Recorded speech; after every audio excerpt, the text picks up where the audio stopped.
అందరికీ నమస్కారం. ఈ వీడియోలో బేరుం గుహల్ని సందర్శించడానికి వెళ్తున్నాం.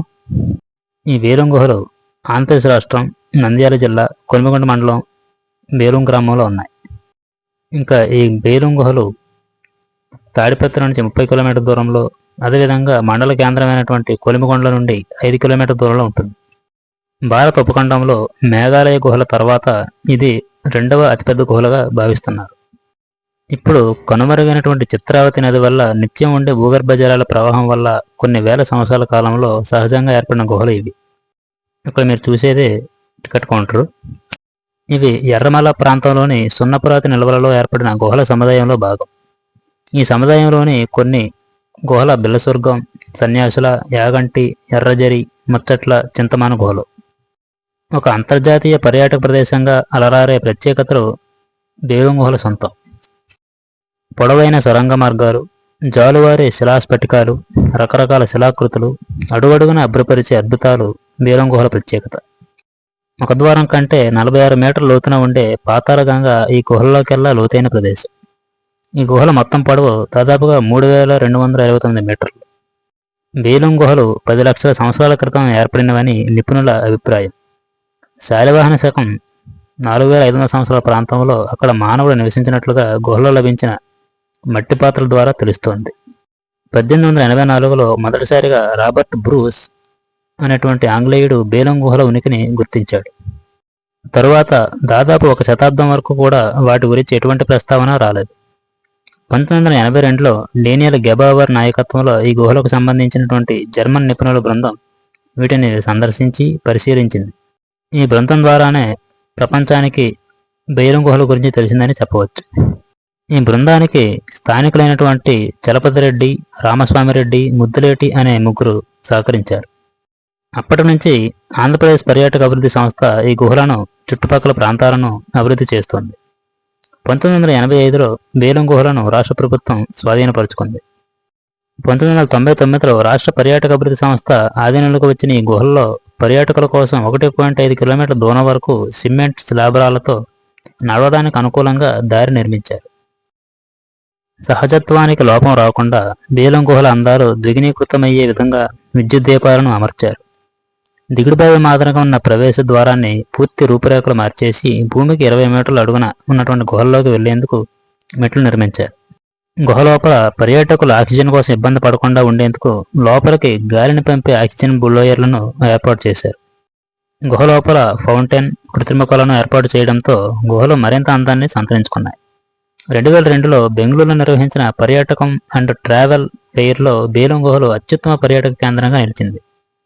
గుహల అభివృద్ధికి గాను ఆంధ్రప్రదేశ్ పర్యాటక అభివృద్ధి సంస్థకు 2003లో భారత ప్రభుత్వం నుండి నేషనల్ పర్యాటకం పురస్కారం లభించింది. బేరుం గ్రామ సమీపంలో గల చదునైన వ్యవసాయ భూమి అడుగడుగున ఈ గుహలు ఉన్నాయి. ఈ గుహలకు దిగుడుబావి వంటి 3 దారులు ఉన్నాయి. మధ్యలో ఉన్నటువంటి దారి గుహల్లోకి ప్రవేశద్వారంగా ఉపయోగపడుతుంది. ఈ గుహల్లోకి వెళ్లే దారి బిలంలా ఉంటుంది. దాంతో వీటిని బిలం గుహలుగా పిలిచేవారని, అదే పేరు కాలక్రమేణా బేరుం గుహలుగా మారిందని భావిస్తున్నారు. బేరుం గుహలు విశాఖపట్నం జిల్లాలో ఉన్నటువంటి బొర్రా గుహల కంటే పొడవైనవి. వీటిలో పొడవాటి మార్గాలు, విశాలమైన చాంబర్లు, మంచినీటి గ్యాలరీలు మొదలైనవి ఉన్నాయి. గుహల పైకప్పు నుంచి కిందకి వేలాడుతున్న స్ఫటికాల వంటి శిలాకృతులను స్టాలక్టైట్లని, కింద నుంచి మలుచుకొని వచ్చినట్లు కనపడే ఆకృతులను స్టాలగ్మైట్ అని పిలుస్తారు. వీటి రకరకాల ఆకారాలను బట్టి స్థానికులు వీటికి కోటిలింగాలు, మండపం, సింహద్వారం, పాతాళగంగ వంటి పేర్లు పెట్టి పిలుస్తున్నారు. సహజ సిద్ధంగా ఏర్పడిన శివలింగం పర్యాటకులను భక్తిభావంతో ముంచుతుంది. ఈ గుహల్లో ప్రాచీన కాలంలో జైన, బౌద్ధ భిక్షువులు నివసించబడడానికి ఆధారాలున్నాయి. ఇక్కడ లభ్యమైన బౌద్ధ మత అవశేషాలను అనంతపురంలోని మ్యూజియంలో ఉంచారు. బౌద్ధ శకానికి పూర్వం నాటి పాత్రలు కూడా లభించగా అవి శాలివాహన శకం పూర్వం 4500 నాటివి అని ఆర్కియాలజికల్ సర్వే ఆఫ్ ఇండియా గుర్తించింది. ఆంధ్రకాయిడ్స్ వర్గానికి చెందిన ఒక కొత్త ఆంథ్రపాడ్ను పాతాళగంగ ఛాంబర్లో గుర్తించారు. కంటికి కనపడని ఈ చిన్న జీవికి ఆంధ్రకాయిడ్స్ గెబావరి అనే పేరు పెట్టారు. గుహల్లోని ముఖ్య భాగాలు. మొదటిది సింహద్వారం. శిలాస్ఫటికాలతో సహజంగా ఏర్పడిన సింహతల ఆకారంలో ఒక తోరణం. తరువాత కోటిలింగాల గది. ఇక్కడ వేల కొద్ది శిలాస్ఫటికాలు శివలింగాల ఆకృతిలో ఏర్పడి చూపరులను అబ్బురపరుస్తాయి. గుహ పైకప్పు నుంచి కింద నుంచి పెరిగిన శిలాస్ఫటికాలు కలుసుకొని ఏర్పడిన స్తంభం ఒకటి ఇక్కడ ఉంది. పాతాళ గంగ. ఇది నిత్యం ప్రవహిస్తూ భూగర్భంలోకి వెళ్ళిపోయే చిన్న ఏరు. ఇది ఆగ్నేయ నుంచి వాయువ్య దిశకు ప్రవహిస్తుంది. గుహలకు 2 కిలోమీటర్ల దూరంలో ఉన్న బేలుం ఊరిలో ఒక బావి వద్దకు ఈ పాతాళ గంగ ప్రవహిస్తుంది అని ఒక నమ్మకం. సప్తస్వరాల గుహ. ఇక్కడి శిలాస్ఫటికాలని కర్రతో కానీ వేళ్లతో కానీ మీటినప్పుడు సంగీతంలాగా వినిపిస్తుంది. దీన్ని 2006లో పర్యాటకులకు అందుబాటులోకి తెచ్చారు. ధ్యాన మందిరం. ఇది ప్రవేశ ద్వారం దగ్గరలో ఉంటుంది. ఇక్కడ ఒక ఆసక్తిదాయక అంశం తలగడతో పాటు ఉన్న ఒక మంచ ఆకారం. ఇక్కడ ప్రాచీన కాలంలో ఋషులు ఉండేవారని స్థానిక కథనం. ఈ ధ్యాన మందిరాన్ని బౌద్ధ భిక్షువులు ఉపయోగించేవారు. అప్పటి అవశేషాలు ఎన్నో ఇక్కడ లభ్యం కాగా అవి ఇప్పుడు అనంతపురంలోని మ్యూజియంలో ఉన్నాయి. 1000 పడగలు. ఇక్కడి శిలాస్ఫటికాల కూర్పు నాగుపాము పడగను తలపిస్తుంది. పైకప్పు నుండి వేలాడే స్ఫటికాలు వేల నాగుపాములను పడగలు విప్పాయ అన్నట్టుగా ఉంటాయి. మర్రి చెట్టు గది. ఈ ప్రదేశం ఒక పెద్ద స్తంభంతో పైనుండి వేలాడే శిలాస్ఫటికాలతో ఉండి ఓడల మర్రిని తలపిస్తుంది. ఇక తరువాత మండపం.